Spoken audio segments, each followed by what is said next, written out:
En conclusion, il faut savoir que les infections urinaires sont fréquentes en pédiatrie, avec parfois une symptomatologie très atypique. La bandelette urinaire, l'examen cytobactériologique des urines et l'échographie de l'arbre urinaire occupent une place importante, respectivement dans l'orientation, le diagnostic et la recherche de pathologies sous-jacentes. La prise en charge repose a priori sur les antibiotiques.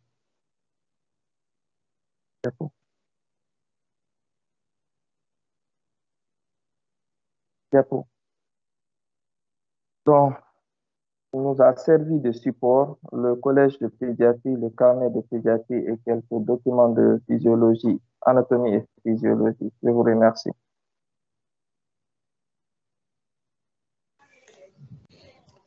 Merci.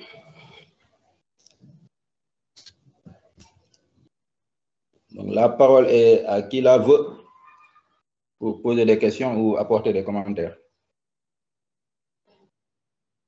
Nous avons par contre 3 cours, donc il faudrait essayer d'être pragmatique.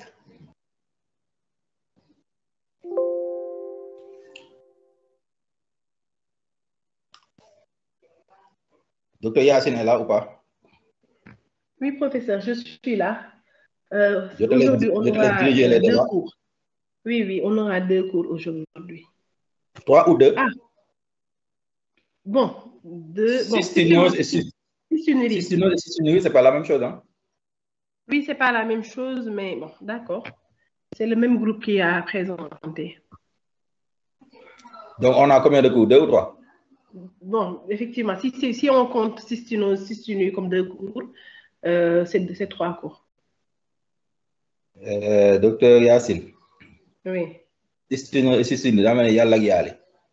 Bon, d'accord, je sais, prof, mais quand vous nous avez envoyé la liste, c'était sur le même Bon, parce que c'est des tubulopathies. Effectivement. Mais c'est 2 cours différents. Ouais. D'accord. Ok. Moi, j'avais une petite préoccupation. Toi qui avais levé la main? Oui. D'accord.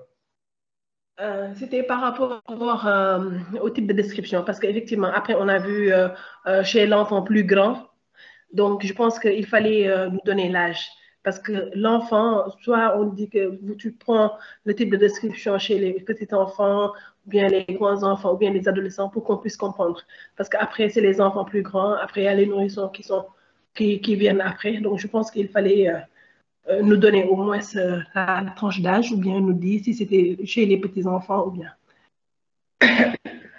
Maintenant, par rapport au diagnostic, je ne sais pas si j'ai bien suivi ou pas, mais là-bas, nous, dans notre pratique quotidienne, on utilise les bandelettes urinaires. Donc, dès qu'on suspecte effectivement une infection urinaire, ce qu'on fait, on fait les bandelettes.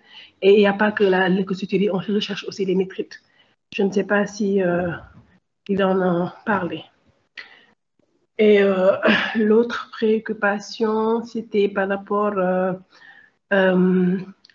au cotrimoxazole. Moi, bon, je ne savais pas que dans les infections urinaires, on mettait en première intention les cotrimoxazole et c'est après l'antibiogramme ou bien on le met après juste le prélèvement. Je ne sais pas si il peut nous éclairer sur ça, sur le traitement. C'est destiné au gars qui a présenté. Comment il s'appelle? Oui. Docteur Baldé. Docteur Baldé, ok. Docteur Baldé, ces questions te sont destinées. Hein? D'accord. Maintenant, sur le type de description, d'accord, nous allons prendre en compte et essayer de donner la précision et surtout l'âge au niveau du type de description. Maintenant, à l'infection urinaire, c'est les nitrites. Docteur Baldé, je vais répondre à cette question. Okay. En fait, il faut considérer l'infection urinaire comme un symptôme, mais pas comme une maladie. C'est ça qui a faussé le débat depuis le début. C'est comme si on dit hypertension artérielle, hypertension intracrânienne, infection urinaire, etc., insuffisance rénale. C'est des cours qu'il faut aborder selon les plans diagnostiques. C'est ça qui est meilleur. Tu comprends, docteur Baldé?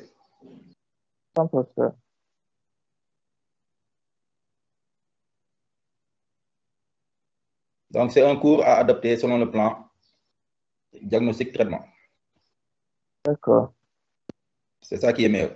Et maintenant, si on te force à adopter un plan signe diagnostic, on dit infection urinaire, signe diagnostic, traitement, effectivement, le type de décision est incomplet. Est-ce que tu as traité dans les formes cliniques d'application? Je n'ai pas compris. Dans les formes cliniques, tu as traité les formes compliquées ou pas? Les formes compliquées, j'ai cité les formes compliquées. Tu les as citées où? Au niveau de l'évolution ou bien au niveau des formes? Je les ai mis après dans les formes cliniques. Les formes sévères, en fait. Bon, montre là où tu les as mis.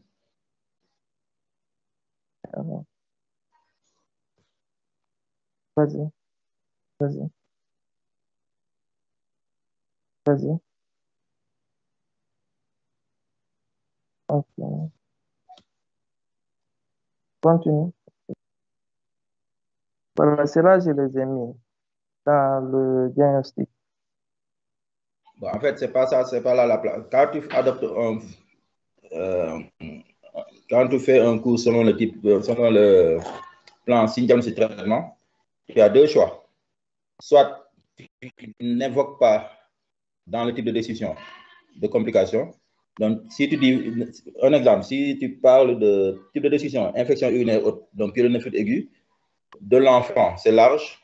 Donc, si tu devais prendre un âge, tu choisis du nouveau-né, du grand enfant, etc. Grand enfant, parce que les signes sont plus patents.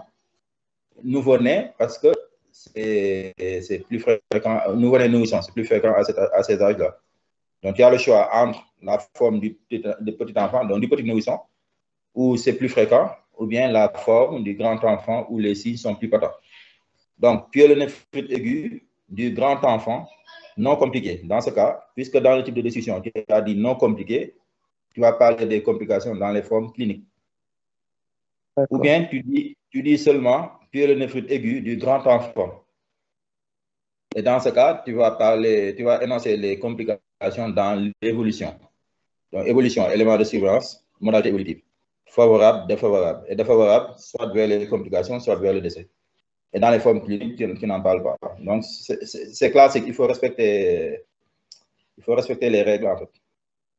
D'accord, c'est compris. D'accord. Oui, c'est compris. Donc, Yacine, c'était quoi la deuxième question? C'est en rapport avec le cotrimoxazole. Et pour le diagnostic, la bande urinaire, elle en a parlé aussi? Oui, bien sûr. Oui, c'est leucocytes. Oui, c'est les deux on cherche. Les deux quoi? Au niveau de la bande urinaire, on cherche les leucocytes et les nitrites, bien sûr. J'en ai fait cas. Bon, c'est un peu vague, hein? Qu'est-ce qu'on cherche en fait en réalité? C'est-à-dire, c'est les leucocytes et les nitrites, je suis d'accord, mais quelle est la valeur des nitrites? Quelle est la valeur des leucocytes, etc. C'est ça qu'il faut. Je cherche un document.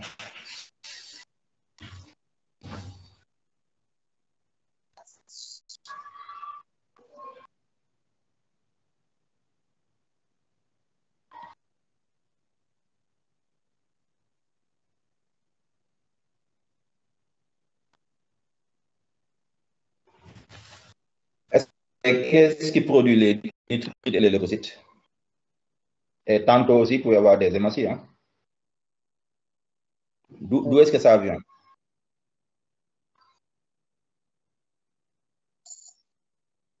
Je n'ai pas compris, professeur. Quand vous suspectez une infection urinaire, vous faites la bandette urinaire, vous avez des nitrites ou leucocytes. D'où est-ce que ça vient?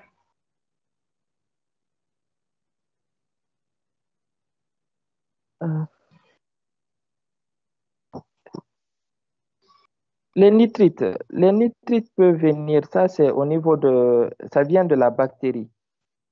Les nitrites. Maintenant, là, il y a plusieurs types de bactéries. Maintenant, il y a des bactéries qui peuvent produire les nitrites. Il y a d'autres bactéries qui ne produisent pas les nitrites. Donc, les bactéries qui produisent, par exemple, qui ne produisent pas les nitrites, par exemple, ça, on a par exemple le streptocoque.